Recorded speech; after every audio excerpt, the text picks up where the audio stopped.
Are we live? Are we live? We are. We're live! Yay! Hey! Hello, everyone, and welcome to another Advisory Live with OK Student. I'm here today with two great colleagues.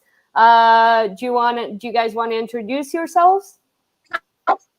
After you.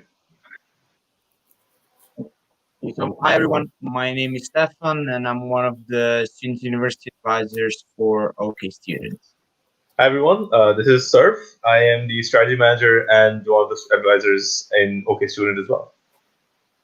Awesome. And today we're going to be talking about visas because we have basically a spread of Europeans and internationals here with Sarf representing the internationals. So we're going to talk about the new visa experience for European students. So I wanted to ask you, Sarf, to begin this, like, how was your experience of getting a visa to come to the UK? It's always been something that I'm used to because I've traveled around a lot, but being someone from a third world country, your passport doesn't get you anywhere without a visa. So I've always had to be in line, always had to fill up the forms. Yeah, it was quite an issue. But for a student visa, it's a lot more structured because the few things that you need are really you need your passport. It has to be not expiring within the time that you are you're going to fly. You have to have your class statement from the university. One of the key things that we actually have to show is financials. So basically, what you need to show is 9 months for the first year. You have to show 9 month equivalent of of a sum of £1,015, I believe, for anyone residing outside of London, and it's something around 1250, if I'm not wrong, for living in London per month. So roughly about over £9,000 I have to show in the bank account, as well as any tuition fee that is remaining. So if you are getting a scholarship, fantastic. But if you're not getting a scholarship and you're not paying all the tuition fees at once, you also have to show all that amount in your bank statement for matured for 1 month at least before you can apply for the visa. So yeah, it's quite a hassle, but then again, it's a streamlined process. But it does take a lot of time. So anyone planning to apply online, anyone planning to apply in a very short span of time would have to really struggle, like to get everything in time, get everything ready. Which is why we ask all of our applicants to get this sorted before even some of the applications have been given offers back.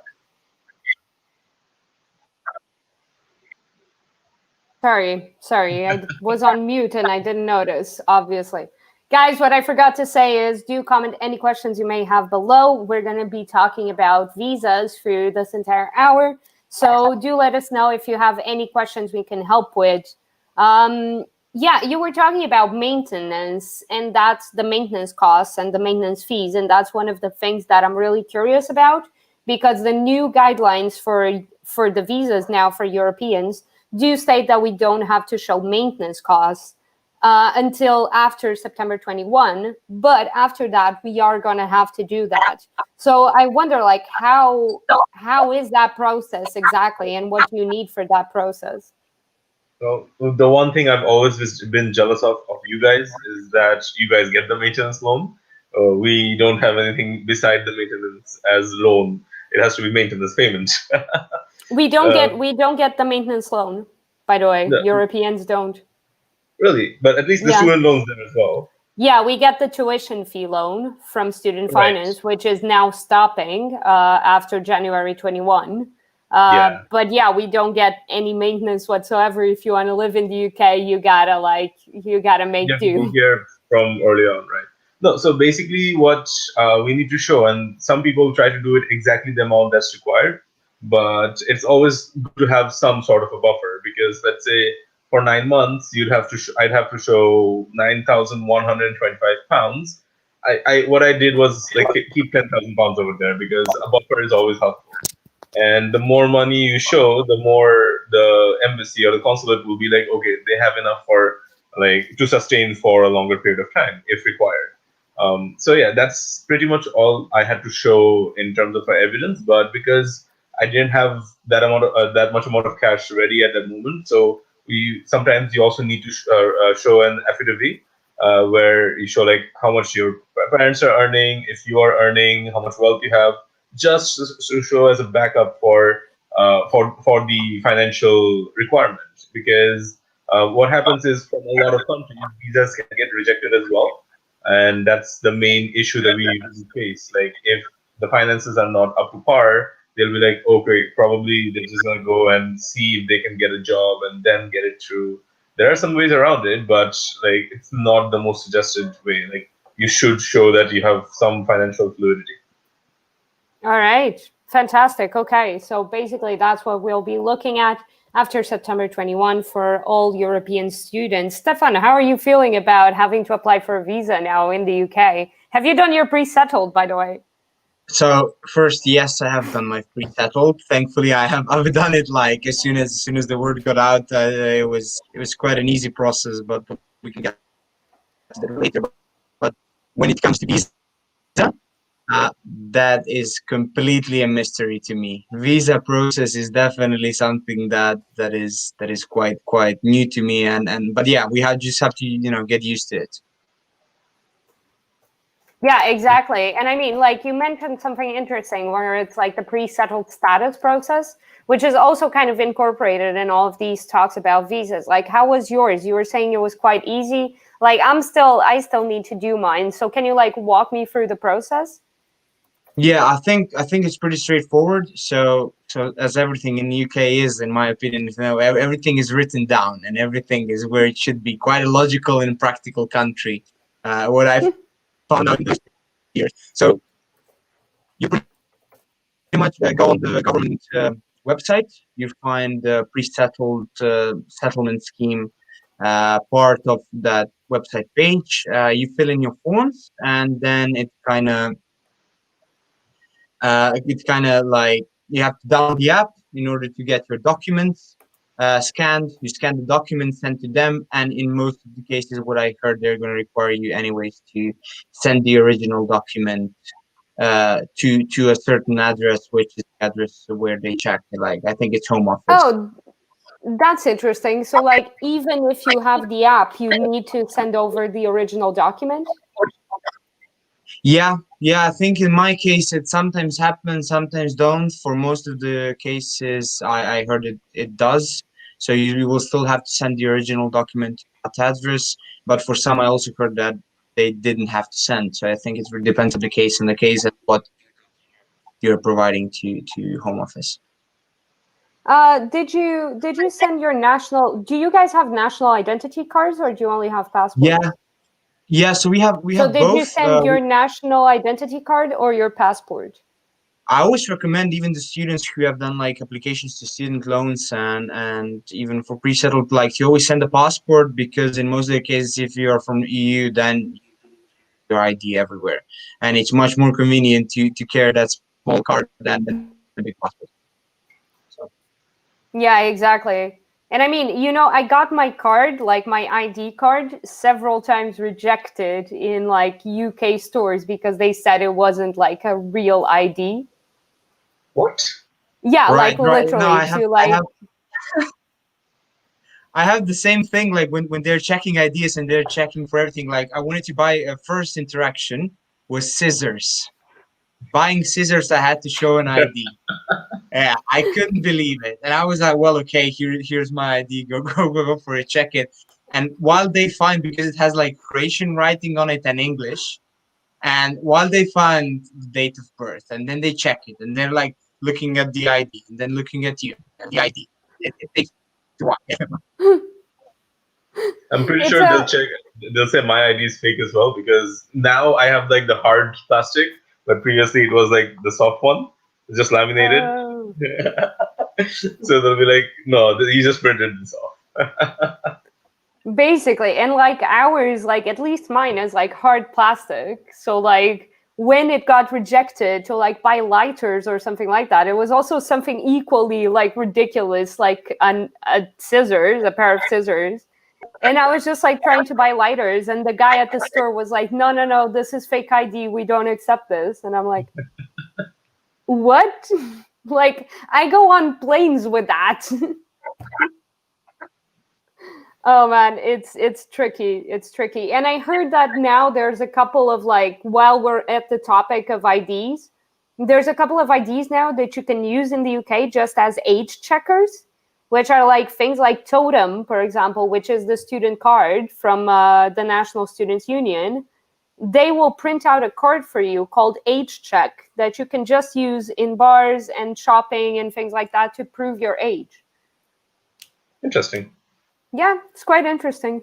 It's quite It's good interesting. because like a I lot of think people I know, like they used to carry their BRP around, and like if you lose that, it's quite a hassle to get that back. So yeah, that's really helpful. Yeah, and British people who always end up carrying their passports everywhere. And then if you lose your passport, that's a whole different hassle as well. yeah, but I think if they have it differently. I think you can like driver's license is also a very valid. Driver license is a valid thing that you can also use. So I think they can use it in that way also. Yeah, exactly. But if you've just joined university, you might not have your driving license yet as well. Yeah. Yeah. True. Yeah. I I think also like, like yeah, go yeah, ahead, Sarf. my driving license from back home, it's a little different as well. So it always takes them a while, and sometimes they always ask me like, "Where's the birthday?" I'm like, it's right there, fine print. Exactly. Exactly. I like to be fair, I like miss being in the UK because I felt like I look much younger in the UK than I do in Portugal because here nobody asks me for ID for anything. Whereas there, it's like I want to buy a beer and people are like, "Where's your ID?" And I'm like, "Oh, I look 18." It works out. Like in one way or the other, it would work out. It's great.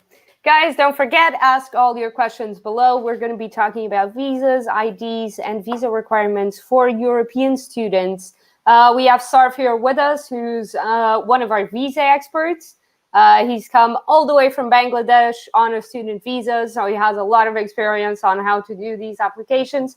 And Stefan, who's trying to learn now about all of the things that we need to do for visas. So we just talked about pre-settled status and how that's going to work. So don't forget, comment any and all questions below. And if you want help with your visa, don't forget to email us at info@okstudent.co.uk or send us your details through okstudent.co.uk/form. All Yeah, right. visas is quite the interesting thing because like whenever I've applied for a visa, so that's practically every country I've ever been to: Egypt, Malaysia, US, UK, Saudi, and like you always need to stand in line. You have to wait for a while. Like unlike you guys, like we can't really just buy a ticket and just fly. That just doesn't happen with us, especially because of our passport.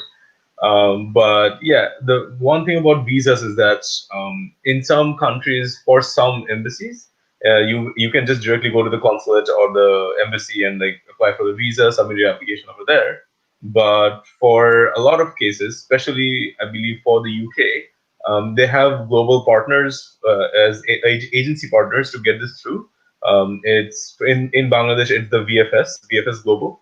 I believe there is like another TFL or something in a lot of African nations. Basically, these are just agencies who get the entire process done similarly how you would have done it in the embassy, but just like to keep a safer route for the embassy, they have an agency taking care of it. Usually, they give you the exact necessities online, like what you need to bring. It's not a lot of hassle. Some countries may require interviews for your visa as well. I know in India you don't require an interview after your application is submitted, but for me, the day the application is submitted, I have to sit for an interview as well. It's not as scary as it sounds, but yeah, you need to know exactly what you say, and that's sometimes an issue as well for a lot of people getting visa rejections. Exactly, but that's also why we, with all of our students, we do like mock visa interviews, right? It's for them to know how to respond to these questions, what is going to be asked of them, all of this sort of thing, so they can actually get their visas faster and they can get their visas through certainly. Do you think this is helpful for students, or Which part of it? the mock visa interviews? Oh yeah, definitely. Because a lot of people they blatantly may say a lot of things that may or may not go well with the interviewee. For example, like you always should be saying like, yes, this is an education I want to do for myself. Go back to my country and add some more finesse to the workforce. That's a better answer than saying I will try my best to secure a place in the UK in the future. Not always the reason to get a rejection, but like they don't prefer you saying that. Does it depend on the courses though? Like, for example, if a student's coming in for medicine, Yeah, would it be easier for them to say that they want to stay and work within the NHS? not necessarily. Like, why would you want to work with the NHS? You take a degree, come back home, and work in Bangladesh Medical. Why do you not do that? Yeah, exactly. I mean that because like the NHS always has such a like problem with getting people, and like there's so little staff with the NHS that maybe that would be an interesting thing with like the visa office, but at the same time I don't know. That's Yeah, like so, like visa officers, I don't know exactly how they're trained to accept or reject. But the main idea over there is you tell them that you want to do something good for your country, you come back. But when you okay. are here, when you are working with the NHS, and you see like the NHS is giving you an opportunity, that's something you look forward to later. Like right now, if I get an opportunity over here, definitely I'd love to stay back in the UK. It's the level of convenience is no comparison. Yeah. But when I was applying for the visa, I wouldn't be saying like, "Look, UK is the best place to be at, and I want to be there for the rest of my life." No, it's a visa, which means there's an expiry. All right. I'm also curious about something that is like ATAS clearance. Sorry, You didn't have to go through that, did you? ATAS clearance, ATAS. I did not. Yeah, because that's for tech courses, right? Tech and science with specific components. You need to go through a specific clearance. That's Yes. added to your visa because of the nuclear agreements. Is that it? I think so. Stefan, I believe you may have seen a couple of students like this, like where they would require additional clearance. I haven't yet. So Additional, it's sorry, can you repeat, please? so basically like for certain courses, there's a certain clearance required as well. Let's say, for example, as Mariana said, for tech students, ATAS is there maybe for a nuclear. Uh, I don't know exactly what the protocol is. Similarly, like maybe for psychology or medical students, there's another clearance or to do no harm kind of. Yeah, I think that the one that I heard the most is definitely the DBS, which is a check that for most of the courses that kind of involve, let's say, children, like primary education. I'm not sure that all the universities require, but I heard that some universities require like a DBS check, which is pretty much check whether you had any criminally related activities in your past. So I think that's one of the checks that is required with some courses, and I came across.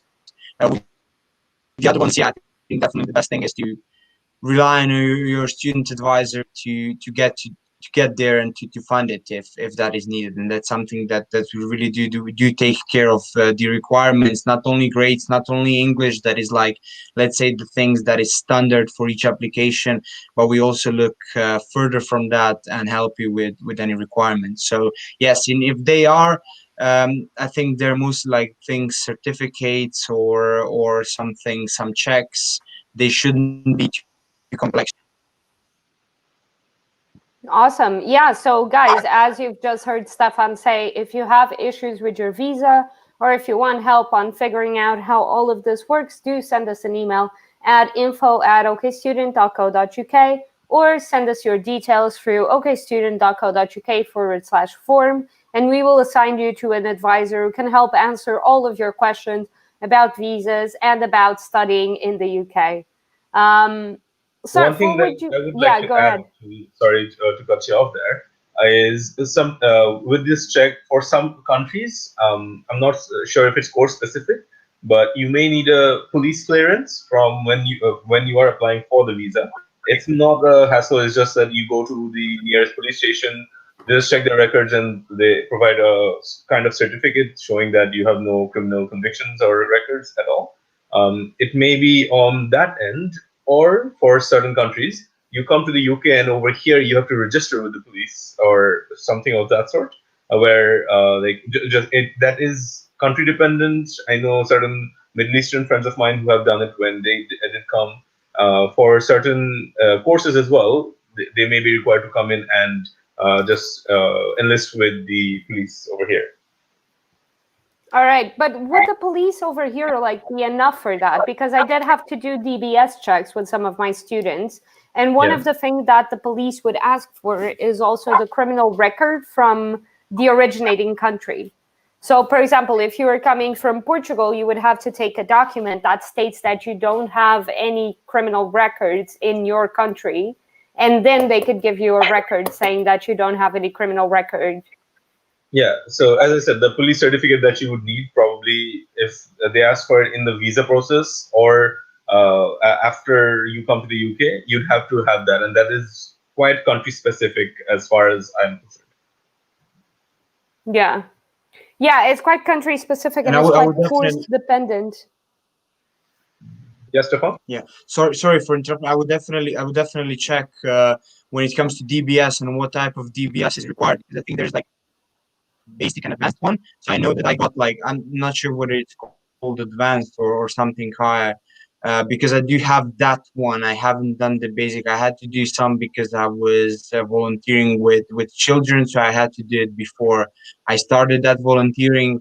And there are different types, but yeah, definitely they have to be checked before. You were doing volunteering with children. That's the part I heard. I want to know more. Yeah, I was. Yeah, When so did you do I'm doing sport. volunteering with kids? Yeah, of course. Like I'm like licensed water polo coach, and then I found like a local club that was my club where I was playing water polo, and then when they ever needed any help with kids, I went there and like taught them some water polo.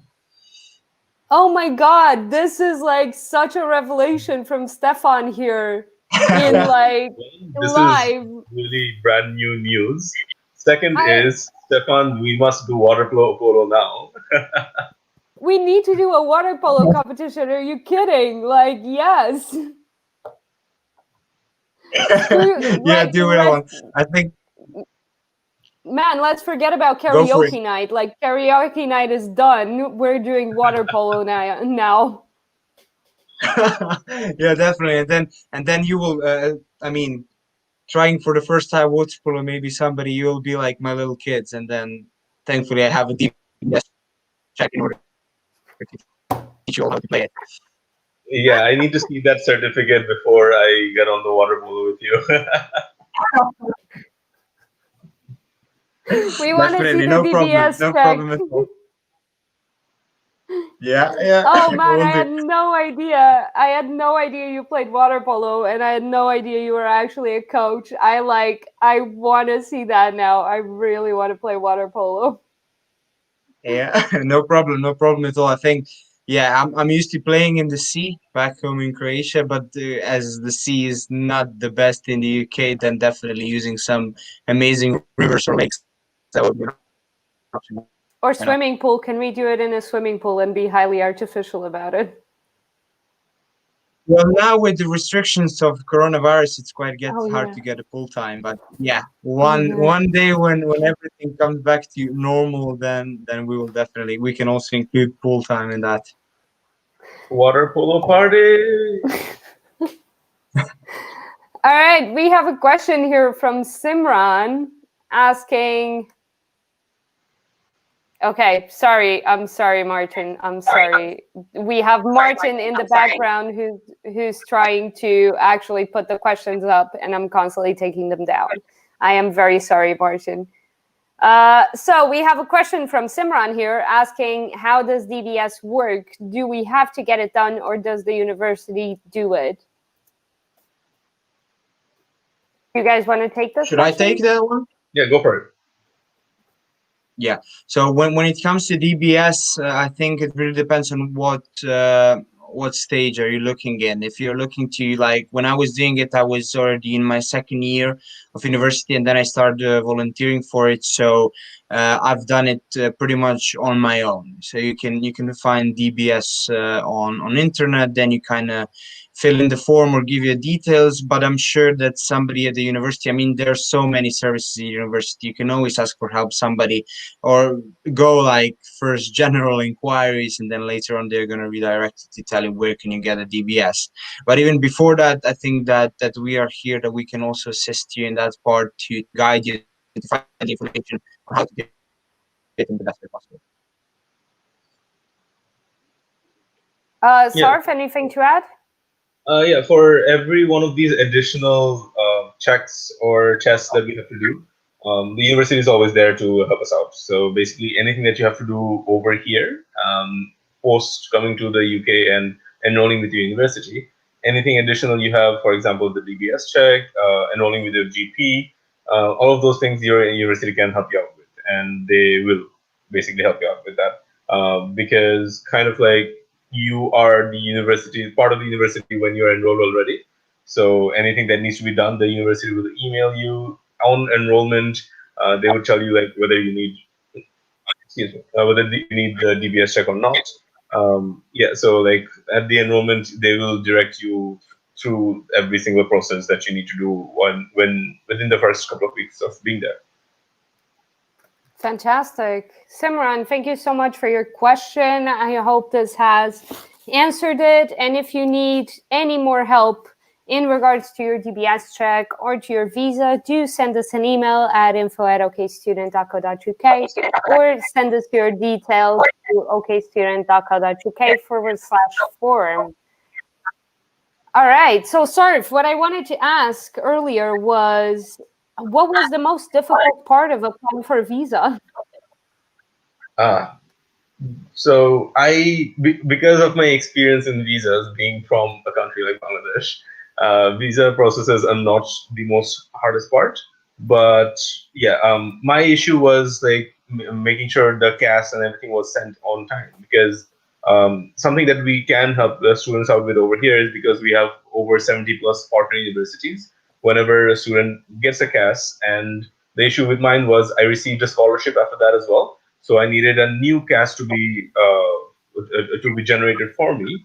And so CAS, for anyone who doesn't know, is a confirmation number from that is generated by the Home Office through the university for the applicants. So whenever you do get a CAS, that is what you use for the visa, and that is that is the embassy's confirmation of, okay, this person is enlisted as a student to come to the UK. Is Now it the called confirmation of studies, actually? I can Google that for you right now. See, we say CAS so long that I have no idea what it means now.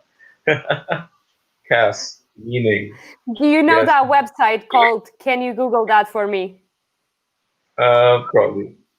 Oh my God, it's great. It's basically like, I use it because I'm a mean person with my friends. And basically, you just input anything onto that website, and it Yeah, basically sends out like a link that has a video with like instructions on how to search on Google. And basically, like, okay. it searches for the person and then it sends the web results. It's great. It's great if somebody's doing like really obvious questions that you don't want to answer, just send them a link to, can I Google that for you? I actually couldn't find the meaning of CAS. It was giving me answers to chemical abstract service. Instead, we'll stick to the CAS number. I believe Confirmation of acceptance for studies. Come on. that, yes. As I was saying, so yeah, once I received the scholarship, and the tuition fee requirement went down for me, and that's where like a new CAS number needed to be generated, because say for example my tuition fees was 15,000 and now it's 10,000. On my bank statement, I would need to show 10,000 plus the maintenance fees. I wouldn't need to show the 5,000. So for that confirmation, another CAS needs to be generated. Now, because universities go through so many thousands of applications, it usually may take a while to get your CAS number back again. That's where we come in, because like knowing the university representatives, we can push them regularly. The country representatives, we can push them regularly for an updated CAS, and they usually get it done much faster. I knew a friend of mine, my best friend actually went to Nottingham Trent University and he knew the guy who was doing the cast numbers for them.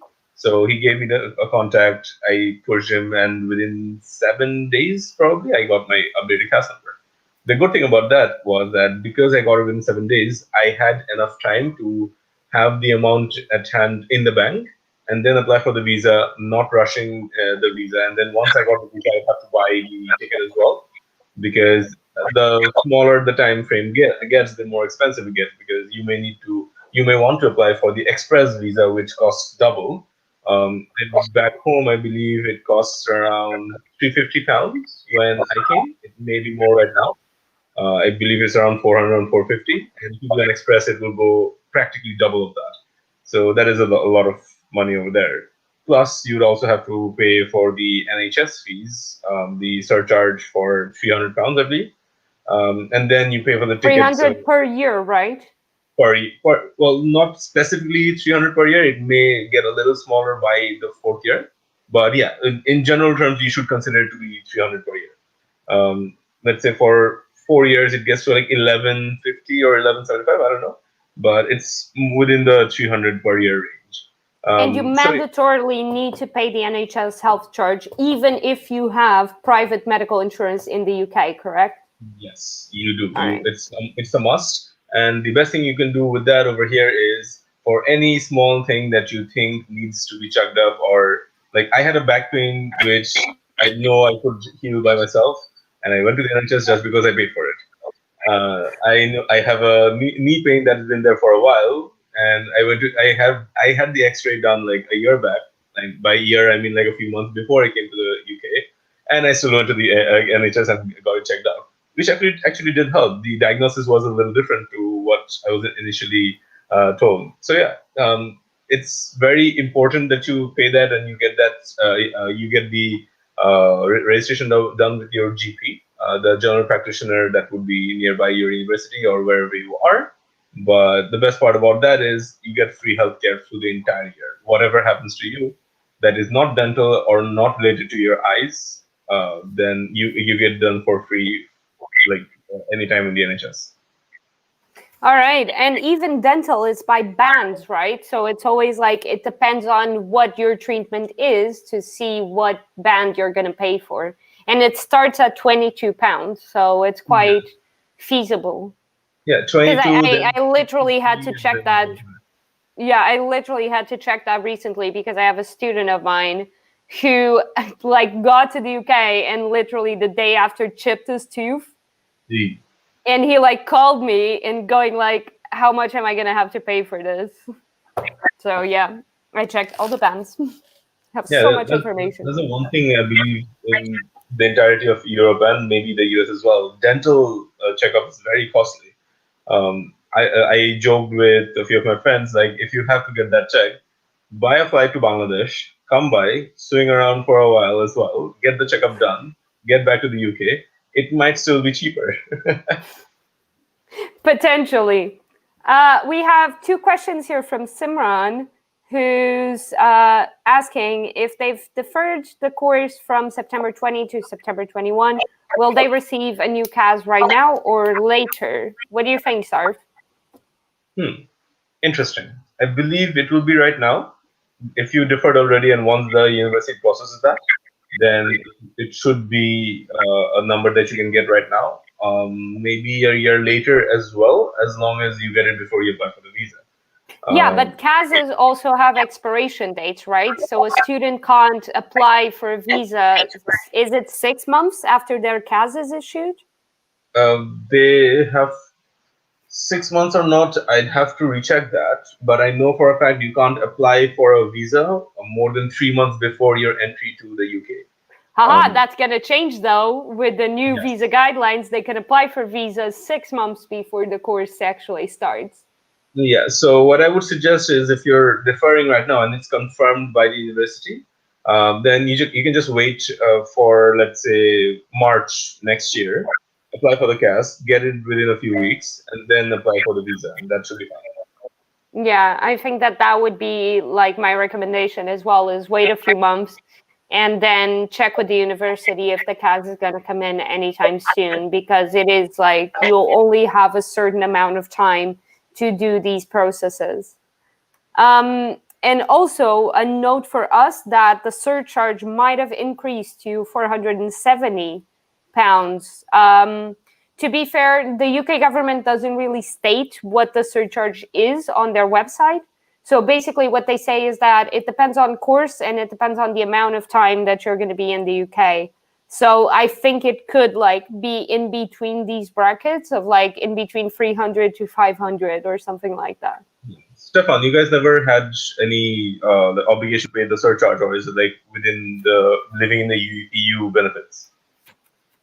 Yeah, so like I know a little bit about visa process because Croatia is the country that is like the newest country in the EU and joined in 2013. So before that, we have needed to do visa for like UK or USA, and I especially know for USA because a friend of mine has done it, and it was quite rigorous. I think when it comes to university visa. But currently, yeah, we do not need to pay for anything pretty much. We just show up at the university and start doing it. Of course, there's an application for student loan before. But what I really want to say is to everybody that is listening to this is that visa process, although it seems very hard, I'm starting to notice that it's quite logical in you have to follow some steps in order to get it. So it's not something that is very scary or like impossible to get or whatever. I think it's just like follow the steps, be consistent, and get all the paperwork, and I'm sure then it'll be successful. Yeah, it's like I would say welcome to our world, but that only applies to you guys only as a student, because I know because of the passport's value itself, you still get to roam around freely across a lot of countries. Yep. Basically. I think like my only closest experience to having to get a visa was trying to get a visa waiver for the US, basically because all European citizens have visa waivers for the US. So that was like the closest that I was to something like that. You could have just applied for the visa itself. I could have what? Sorry?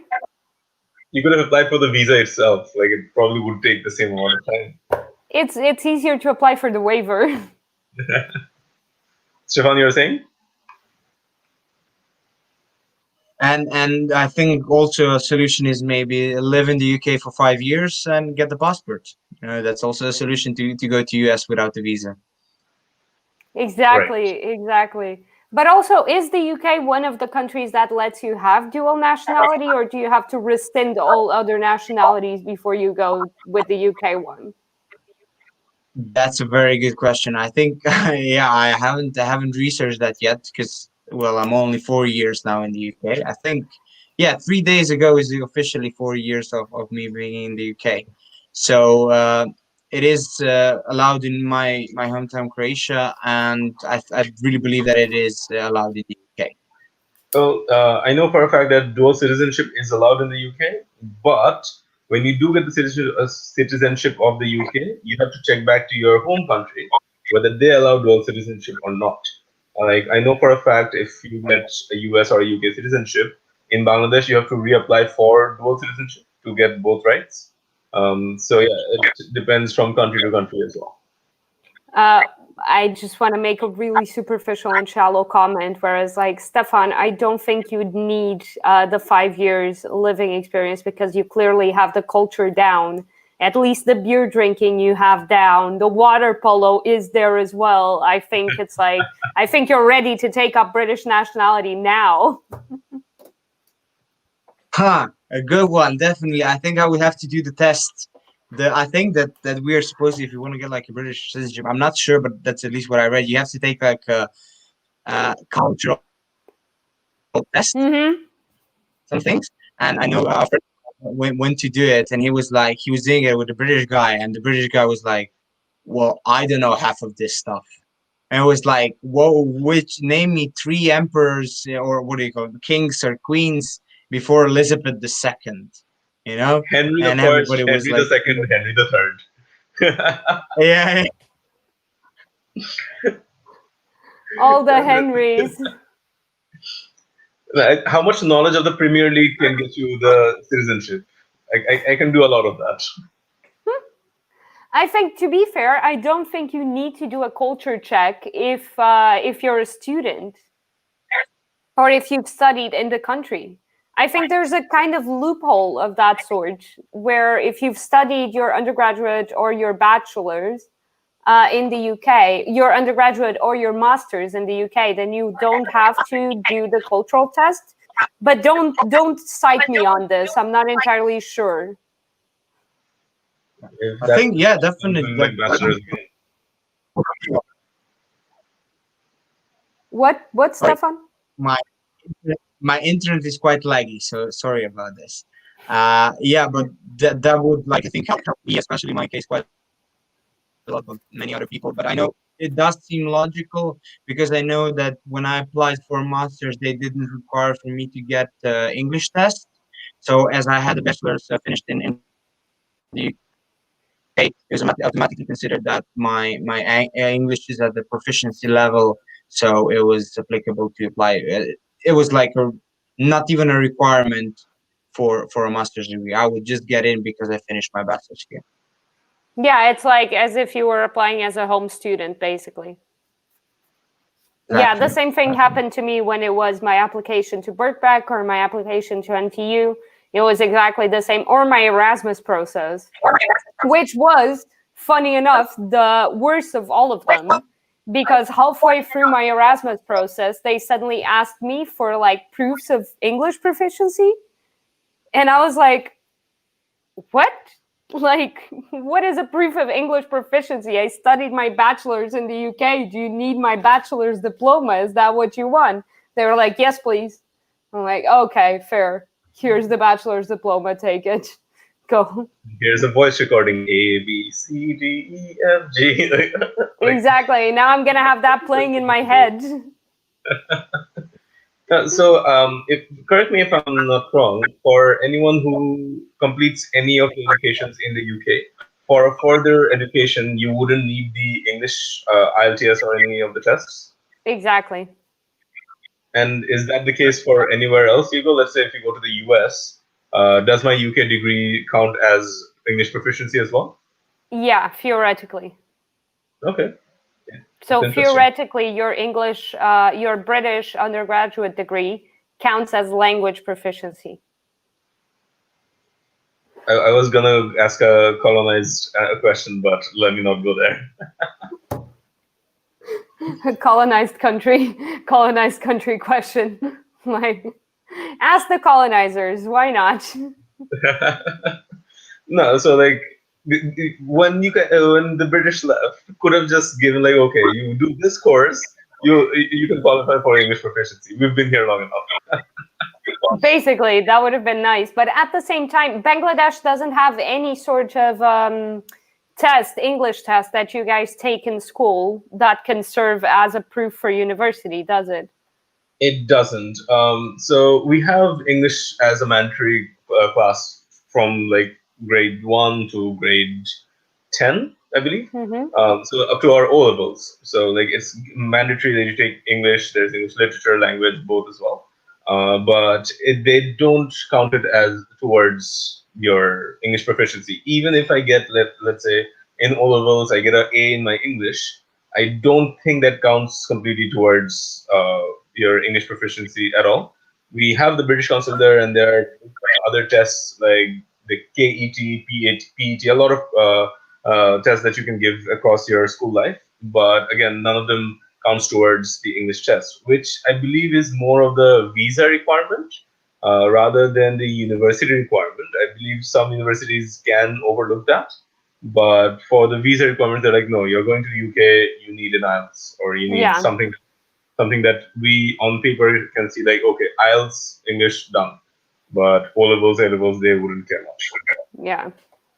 I must say that I have the opposite experience to that, where I took my proficiency exam when I was about 16. And I took it because I wanted to get out of English classes in school. I just wanted for them to give me an A and be done with it. So I went to like my school direction going like, okay, I have this paper now. It says that I'm proficient in English. Can I please just skip the entire English curriculum because I'm bored? And they were like, no, you still need to take the classes. Like, but I have proficiency. Yeah, same thing here. Same thing here. Oh man, it's I so think annoying. yeah, our A levels our A levels are like based on level B1 to B2. Well, that's at least what they say. I think when I showed it to some of my friends here in Britain, they said that this is much tougher than B1, B2.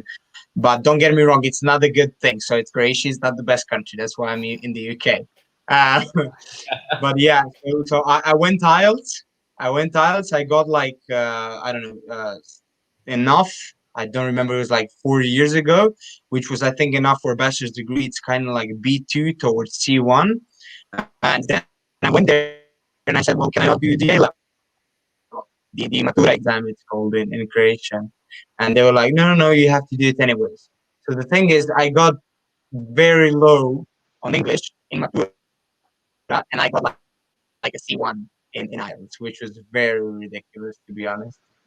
Yeah, it's very weird. Like in terms of curriculum, even like in back home in India and Bangladesh and I believe Pakistan as well, like our curriculum's very rigorous in terms of maths, English, however you say it. And for English, for 10 years, we are taught tense, grammar, punctuation, comprehension, everything. And then after 10 years of acing English, they're like, no, you still need to give like a standardized test. Like, why? Yep. We have, I feel like we have more English grammar than some native English speakers. Probably. I think not having privilege counts for something. 100%. No, sorry, I was just saying 100%. I definitely agree. Definitely agree. You hang around a lot of British people, Stefan. You must have a reason to be saying that, but I'm not gonna go into that. Yeah, We don't want to trust me. insult your Like when friends when on you our come, live. yeah, definitely. I think especially when you come to UK, then a little bit like going around the universities, joining sports club societies, then you will learn a little bit of a northern accent, the Midlands accent, a little bit of Wales, a little bit of Scottish, So fun time. Honestly, It's anything a, outside of London, I haven't really like anything outside of London for me is okay. It's a different kind of dialect. I can't even tell which one's which or if one's similar to the other. Like, okay, there is English words hidden somewhere in the lines. Just read through those. oh man, Midlands accent is great though.